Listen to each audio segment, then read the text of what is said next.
नमस्कार दोस्तों, मेरे channel Vivek Singh the motivational and political speaker पे आप सभी का स्वागत है। आज का टॉपिक है मेरा स्टेज फियर। जी हाँ, स्टेज फियर ये एक बड़ा कॉमन सा टॉपिक है।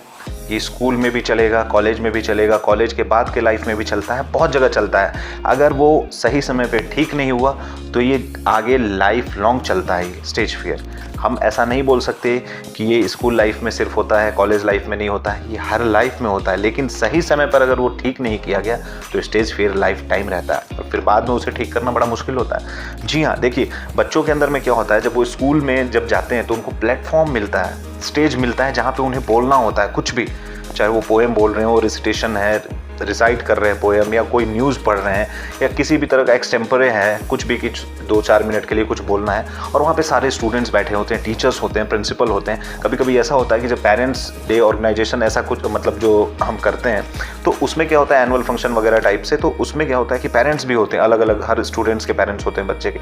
और वैसे क्राउड में कहीं थाउजेंड्स के भीड़ में, 500 के भीड़ में बच्चों को बोलना होता है। अब बोलना इन द सेंस, एक तो हम स्पीच की तरफ बोल रहे हैं, कोई सिंगिंग कर रहा है, कोई डांस कर रहा है, तो ये सारा जो हमारा होता है ना स्टेज फियर के अंदर में आता है। यानी कि हम भीड़ देख के नर्वस हो जाते हैं, शिवरिंग करना शुरू हो जाते हैं, कांपने लगती है शरीर पूरा। अब पूरा हमारा जो, अगर हम कुछ स्पीच दे रहे हैं तो पूरा जो स्पीच है उसमें आपको सुनने से ही पता लग जाएगा उसमें कितनी लड़खड़ाहट है, यानी कि वो शिवर करता है। लोग डांस करने से भी घबराते हैं, स्टेप्स उठपटांग कर लेंगे, गलत कर लेते हैं स्टेप्स। क्यों? क्योंकि माइंड से वो कॉन्शियस नहीं होते, they are not conscious from their mind. उनके अंदर में सता रहा है बार बार कोई चीज़ कि हाँ अरे भाई इतने भीड़ है, इतने भीड़ है, और वो चीज़ें उनके माइंड में बार बार घूमती है और उनके कॉन्शियस माइंड को वो सब कॉन्शियस करने लगता है धीरे धीरे धीरे। और सब कॉन्शियस करते करते करते करते क्या होता है कि वो बिल्कुल ट्रैक से हट जाते हैं और वो फिर वहाँ पे उनका रिदम बिगड़ जाता है और वो गड़बड़ करने लगता है। तो ऐसे लोगों के लिए मेरा सुझाव है कि आप ये जो स्टेज फियर है ना, इसको स्कूल लाइफ में ही आप ख़त्म करने की कोशिश करें। आप ये वेट ना करें कि अच्छा कॉलेज में हो जाएगा, क्योंकि कॉलेज लेवल में आप जाते हैं तो आपकी जो स्पीच की लेवल होती है वो भी अलग हो जाती है, बढ़ जाती है, और आप वहाँ पे एक मैच्योर स्टूडेंट बोले या मैच्योर बॉय और गर्ल की तरह आप वहाँ पे जाते हैं कॉलेज में। ठीक है, चाहे आप ग्रेजुएशन कर रहे हैं, एमबीए कर रहे हैं, एमबीए वगैरह, ये सारे जो प्रोफेशनल जो कोर्सेज हैं, वोकेशनल कोर्सेज, प्रोफेशनल कोर्सेज हैं, इसमें आपको मैक्सिमम जो होती है ना, ये इस तरह के प्रैक्टिकल सेशंस होते हैं जहाँ पे आपको स्पीच देना है, बोलना है क्लास के अंदर में। पीपीटी प्रोजेक्ट्स होते हैं, उसमें आपको पढ़ के आपको अपने अपने नए नए प्रोजेक्ट्स के बारे में समझाना होता है, यानी कि कॉपी पेन का इस्तेमाल बड़ा कम होता है, नोट्स वगैरह के लिए भले ही होती। तो वहाँ पे क्या होता है, आपको प्लेटफॉर्म मिलता है। तो ये सारे प्लेटफॉर्म होते हैं ना, वो रिवीजन के लिए बड़े अच्छे होते हैं। यानी कि आपने अगर पुराना हल्का फुल्का डर अपना ख़त्म कर लिया है तो जब आप ऐसे जगह पे आते हैं तो यूँ चुटकियों में आपका जो डर थोड़ा मोड़ा बचा हुआ होता है वो यूँ गायब हो जाता है, क्योंकि आप रेगुलर बेसिस पे आप ऐसे सेशंस करते हैं, देते हैं स्टेज पे खड़े होके।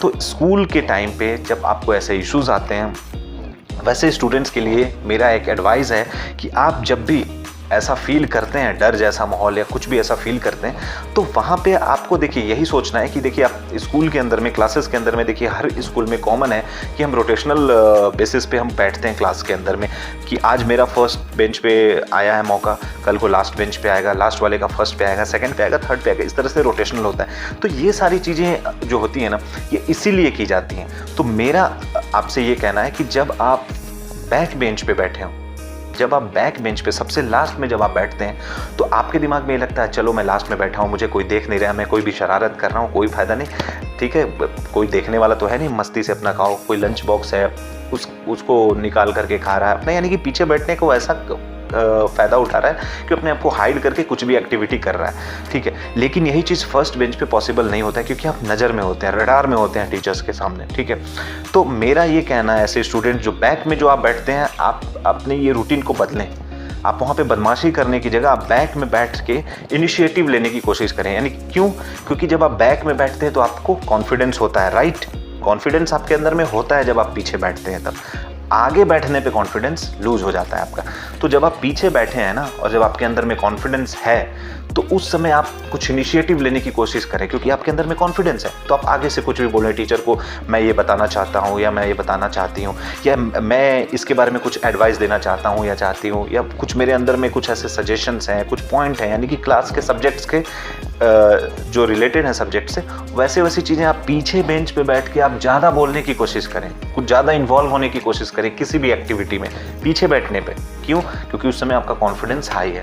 तो आप उसके बाद जब फर्स्ट बेंच पे आप बैठेंगे तो फॉर श्योर है, गारंटीड है, 80% गारंटीड है कि आपकी जो नर्वसनेस है, शिवरिंग होने की, वो कम हो जाएगी। क्यों कम हो जाएगी?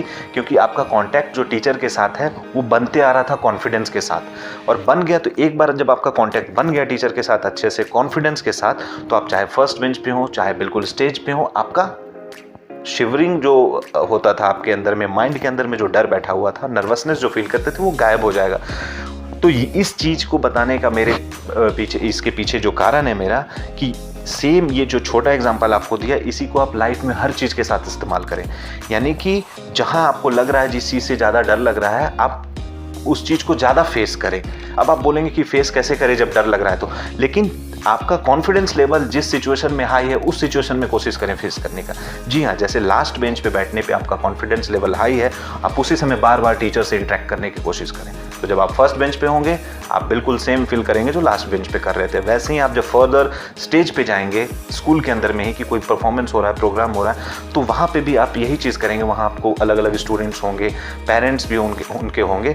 तो वहाँ पे आपको क्या करना है कि मल्टीपल पीपल जब होंगे, इतना क्राउड होगा, तो आपको ऐसे लोगों को ध्यान में अपने रखना है जिनसे आप बार बार इंटरेक्ट करते हो और बड़े कंफर्टेबल फील करते हो। जैसे आपके पेरेंट्स उसमें सबसे आगे हैं, पेरेंट्स हो गए, आपके भाई बहन सिस्टर्स वगैरह, ये सारे हो गए, ठीक है। तो उसमें क्या होगा कि, और जो टीचर्स हैं, तो उसके अंदर में क्या होगा कि आपके सामने जो चेहरा आएगा वो ऐसे लोगों का चेहरा आएगा जो आपसे हमेशा से घुल मिल के रहते हैं और आप जिनसे हमेशा इंटरेक्ट करते रहते हैं और कॉन्फिडेंट फील करते रहते हैं। तो ये जब चेहरा आपके सामने आएगा, तो सामने जो भी क्राउड होंगे, XYZ 100,000 जो भी पीपल होंगे, वो आपको सामने नहीं दिखेंगे इस तरीके से और आपको डिस्टर्ब नहीं करेंगे, जो आपके माइंड में डिस्टर्बेंस क्रिएट करते हैं सोच सोच के। तो आप जैसे ही सोचेंगे ना कि माइंड के अंदर में कि वैसे लोग हैं मेरे सामने, फेस जो है सामने आएगा आपके पेरेंट्स के, आपके टीचर्स के, जिनके साथ आप प्रॉपरली इंटरेक्ट करते हैं कॉन्फिडेंटली।